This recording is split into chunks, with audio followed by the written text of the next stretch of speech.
ఈ ఇన్సిడెంట్ విన్న తర్వాత నవ్వాలో ఏడవాలో నాకు అర్థం కాలేదు. ఈ ఇన్సిడెంట్ అయితే నార్త్‌లో జరిగింది. ఖుష్బూ అని ఒక అమ్మాయి ఉంటది.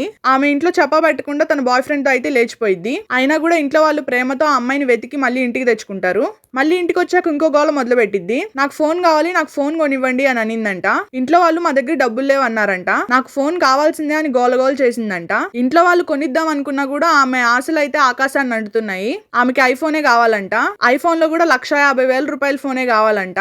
ఇంట్లో వాళ్ళైతే మా దగ్గర డబ్బులు లేవు, ఏం చేసుకుంటావో చేసుకో అన్నారంట. ఇంకేముంది, ఒక బ్లేడ్ తీసుకొని చెయ్యంతా కోసుకుంది. తర్వాత అమ్మాయికి ఫోన్ కొనిపెట్టారు అనుకుంటున్నారా? ఫోన్ లేదు, ఏం లేదు, తీసుకెళ్లి హాస్పిటల్లో పడేశారు. అది ఇలా ఉన్నారు ఈ తరం యువత. ప్రేమతో ఆ అమ్మాయిని వెతికి ఇంటికి తెచ్చుకుంటే ఆ అమ్మాయి చేసే పనులు ఇవి. ఆ అమ్మాయి అలా అడిగిందని కాదు కానీ చాలా మంది ఎక్కువ కాస్ట్ పెట్టి మొబైల్స్ కొంటారు. ఎందుకో ఏంటో నాకు అర్థం కాదు. కొంతమంది అయితే అప్పు చేసి మరీ ఐఫోన్లు కొంటారు. అంత షో చేయడం ఎందుకు అని నా ఒపీనియన్. అవసరం కోసం కొనేవాళ్ళు తక్కువ మంది, షో చేయడానికి కొనేవాళ్ళు ఎక్కువ మంది. తెలిసిందేగా. మీదే ఫోనో కామెంట్ చేయండి.